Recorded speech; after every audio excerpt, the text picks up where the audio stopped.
વરસાદની ઘટ છે અને રાજ્યના લોકો રાહ જોઈ રહ્યા છે ક્યારે થાય ખૂબ જ સારો વરસાદ। અને બીજી તરફ ભારત વર્ષમાં અનેક રાજ્યો છે જ્યાં થઈ રહ્યો છે ભારે વરસાદ।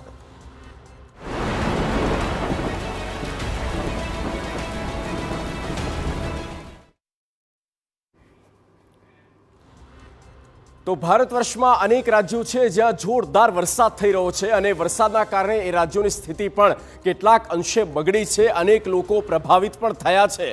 વરસાદની ક્યાં કેવી સ્થિતિ છે ઓવરઓલ આપણે તમામ વિગતો આપણે ગ્રાફિક્સના માધ્યમથી એ બતાવવા જઈ રહ્યા છે કે ભલે રાજ્યમાં વરસાદે વિરામ લીધો હોય પણ ભારતમાં અનેક રાજ્યોમાં થઈ રહ્યો છે મુશળધાર વરસાદ। તો સૌથી પહેલા જુઓ ઉત્તરાખંડ અને ઉત્તરાખંડમાં કઈ રીતે ભારે વરસાદ થઈ રહ્યો છે। ઉત્તરાખંડની સ્થિતિ જે છે તે અત્યારે જબરદસ્ત બગડી રહી છે કારણ કે આ એ પહાડી રાજ્યોને ત્યાં ભૂસ્ખલનની પણ ઘટનાઓ બનતી હોય છે।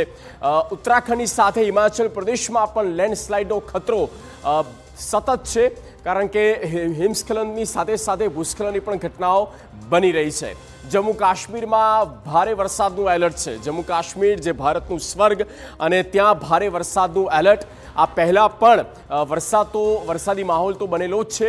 યુપીની વાત કરીએ તો ઉત્તર પ્રદેશમાં નદીઓનું જળસ્તર એ હદે વધી રહ્યું છે કે આસપાસના જે વિસ્તારો છે ગંગા કિનારે આવેલા જે અલગ અલગ વિસ્તારો છે તેની સ્થિતિ બગડી રહી છે। મધ્યપ્રદેશની વાત કરીએ તો પાડોશી રાજ્ય એમપીમાં ભારે વરસાદ થઈ રહ્યો છે। એમપીમાં છેલ્લા 48 કલાકથી જોરદાર વરસાદ છે।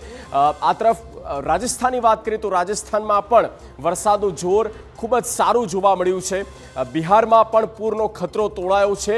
એટલે 22 રાજ્યો છે અને નોર્થ ઇસ્ટ તરફ આગળ વધીએ તો ઓડિશામાં છે જ્યાં એવો વરસાદ થયો કે પૂર જેવી સ્થિતિ બની અને લાખો લોકો અસરગ્રસ્ત થયા છે। સાથે સાથે ઝારખંડ અને ઝારખંડમાં પણ ભારે વરસાદ છે। ઝારખંડની સાથે પાડોશી રાજ્ય પશ્ચિમ બંગાળ ત્યાં પણ વરસાદનું એલર્ટ છે। આ ઉપરાંત નોર્થ ઇસ્ટના આસામની વાત કરીએ તો ત્યાં પણ પૂર વરસાદનો કહેર સતત જોવા મળી રહ્યો છે। મેઘાલય અને મેઘાલયમાં શિલોંગમાં ખૂબ જ ભારે વરસાદની ચેતવણી આપવામાં આવી છે। એટલે કે નોર્થ ઇસ્ટથી લઈને નોર્થ ઇન્ડિયા સુધીના જે અલગ અલગ રાજ્યો છે એકંદરે ભારે વરસાદની સ્થિતિ છે અને સ્થિતિ આવનારા સમયમાં વધારે ખરાબ થઈ શકે છે। આગળ વાત